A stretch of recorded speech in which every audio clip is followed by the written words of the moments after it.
playing reggae like you've never heard before. This is Vibes Radio. I can hear you. Welcome to the show. So, Rikki, tell us, how did you move to China? I moved into China on 2018. Mm-hmm. And when I came here, it was basically, I just came here to try to study Chinese language. Mm-hmm. But if you go up and say, I found China is the land of opportunities. Oh, really? So yeah, China is really open to it's just a stereotype. People out there think so much of the negative of this place, but it's really a land of the opportunities. So that's from 2018 back at Leo. I've just been here trying to make ends meet. To grind. Now, most people, when they think about land of opportunity, they think, hey, watch out. I don't know if you've seen how immigration is towards Europe. We have a lot of Africans like literally dying on the sea to get to the land of opportunities, which is Europe. What makes China special for you? I mean, coming from Kenya, what do you think makes China special for you? First, I would say it's their system of governance. First of all, I would say China is for Chinese. It really works for the Chinese natives. Yeah. But once you're here as a foreigner, you just find yourself, grasping some 1, 2, 3 of the benefits that it comes along from, because they really have their government style. Might receive a lot of, but it's really working for them. So I would say, the system, it's the government system. Chinese government system is on another level. I'm just telling you, it's mad respect. Oh, so you like how the government works? I do like the way their government works. It might seem awkward, but once you're here, once you're on the ground, you will see how they operate, how they solve issues. Once something arises, how wakumbio kufanya hapa, then they cover, everything is done. Right. Yeah. And also another thing, it's like it has given everybody, like almost everybody, a chance and an opportunity to grind. So you find like these people even don't vote, right? But they don't have to. Right. You ask a Chinese, you see even a need. Do you see a need to vote? They say, why? While our government is literally giving us everything. We have good roads, we have hukustima hazipotei, maji iko. Yeah. It's not that they have given everybody, hata ule hustler mwenye hakuna mtu anaweza lala njaa. It's very ngumu kulala njaa. Unajua Rikki maze, that's interesting. That's really interesting because when people think about China, wanafikirianga tu yani maybe it's like a very dictatorship sort of system of governance, but because we watch American news, too much propaganda. But in terms of the cost of living, ni affordable kuliko Kenya, kuliko na hii. Hapo pale una hapo Kushingpeng kuna kuaje? Ulisema unaishi wapi? Chengdu. How's the cost of living huko hivyo? Bills, una spend mob sana kulipa rent, transport and your food, healthcare. What is it like? I would say this. It has made, the China system has made actually hustler, even as someone like a kindergarten teacher, Chinese teacher, being able to live in a very well house, be able to eat any kind of food they can, like any ule mtu mwenye anaendesha range na mwenye anaendesha bike, they can eat the same thing. Wow. It's get for the basic need when it comes to food, when like what we need to survive, food, clothing, and this basic anyone can access. So it has made it possible that hakuna mtu mwenye anaweza lala njaa. And I will say this, unacheki kama for example houses that people live here, unapata if it's this house ni Nairobi, I swear pesa mtu atakuwa hapo unatoa jasho. Yako inaka fresh mazee. Kev alikuwa anasema damn, looks dope, man. Is there a woman around? Ay, Kevi. It's just a question. Kevi. It's just a question. Utapata dem Chinese huko. Hii ni vanity. Hakuna mademo Chinese hapo ndio anauliza. Wapi bana? Hey. Okay, let's talk about unajua Rikki, kuna vitu mbili hapo zenye mention zenye zimeniwacha zile za okay. Kwa sababu kuna comment moja enye sisi kama Wakenya tupendangi kusikia, lakini wa Chinese wanapenda kumake sana. If you meet Asians, and I'm sure you live with them, they say they have a very hard working culture. True or false? True. And I think that's what really makes them be where they are. Kwa sababu unacheki msemo anafanya mjengo huku China. Ni shosh. Asubuhi you wake up, you're on your way to work, unapatana na shosh amebeba a bucket on his back anapandisha mawe on like 12-story building. And they really push themselves. And things that unapeleka Kenya utapigwa na wafanyikazi. As in unaona asubuhi when you find people Tompa eka inje on a line and they're warming up. They're actually dancing. You see the way kids dance Baby Shark but of course. See Baby Shark it goes with levels. But they do warm up.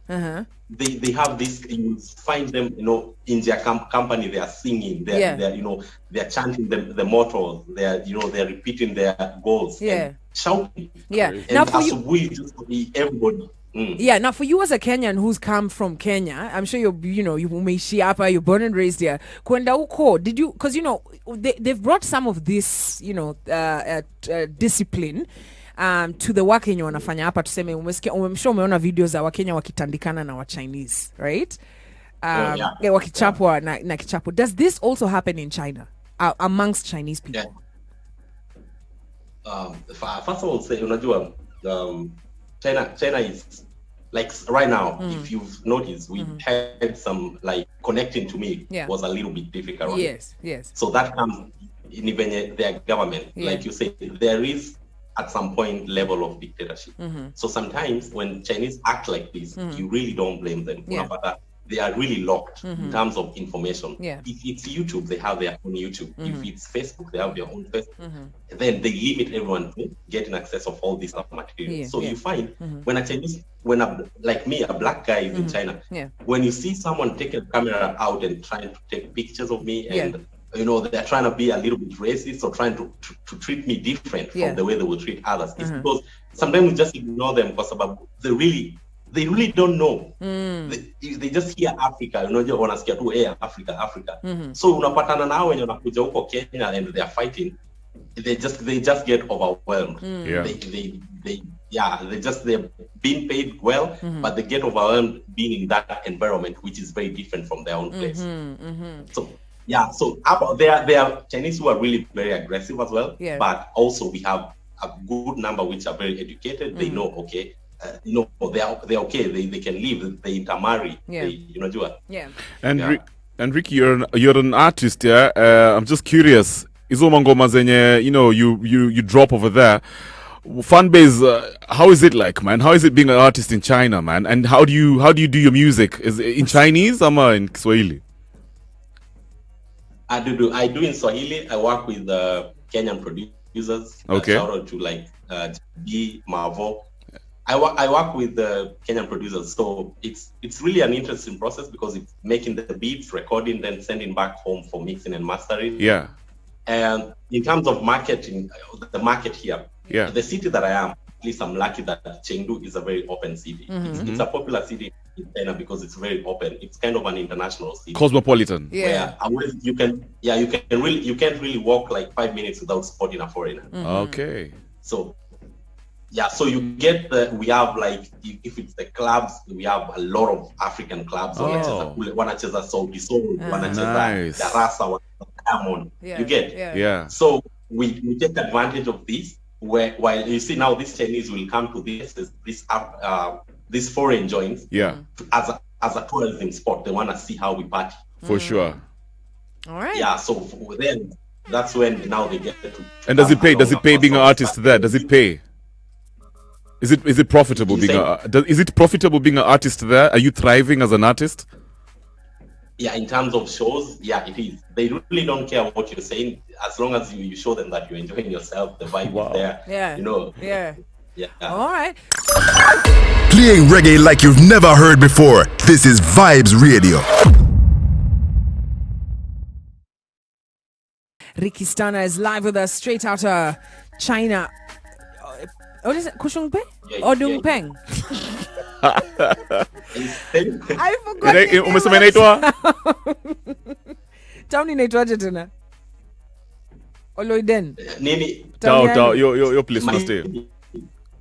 Allah. I think the government is listening. Chengdu. All right. Everybody could listen to Rikki Stunner. The music in us sound fresh. It really sounds dope. Na Ricky Pondis nimesikia. Jackie B ndio ameproduce ndio. Jackie. Big up. Big up yourself.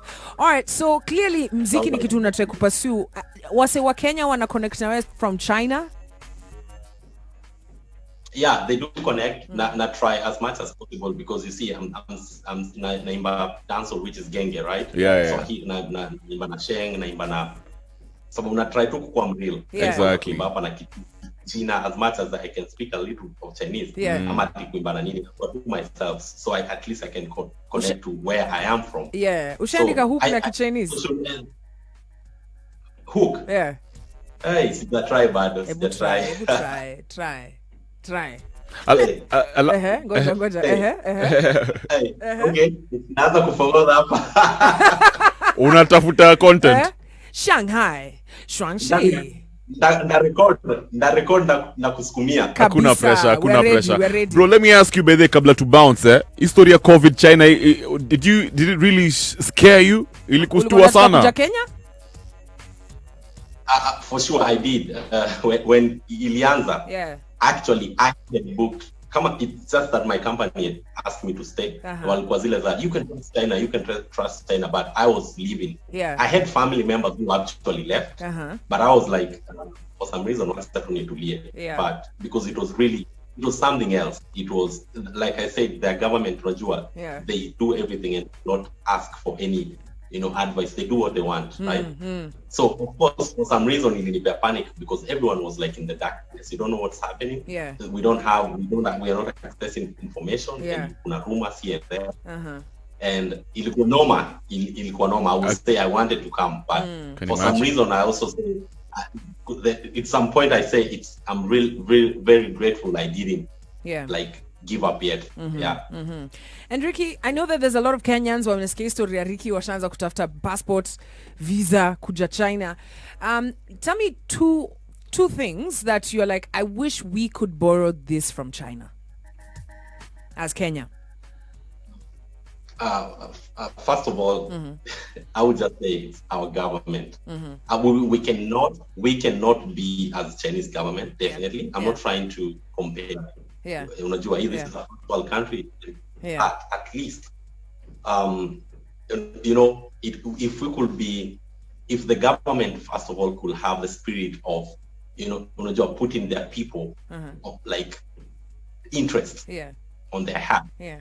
You get, for example, the penalty of corruption in China is death. They kill you. Wow. Just corruption. Yeah. Just corruption. Yeah. It's death. Yeah. They put you in front of a mob. They read your mistake and they shoot you. You get. Yeah. So they just want to put their citizens' interest at like the first. Then other things follow. You get. Yeah. And also, so for me, that's the first thing. If the government would have made us everyone like an easy platform for people in Kenya to hustle, then that would have been very good. Yeah. And also again, to our guys, the spirit of hard work, man. Chinese people, exactly. They will really inspire the way they push themselves. Yeah. The way they don't look at where ujafanya, so maybe that relax. Yeah. Everybody is trying. The standards they are here. Before you get married here, it's a thing actually. You have to you have to have a house, you have to have a car before you even get married. That's a thing.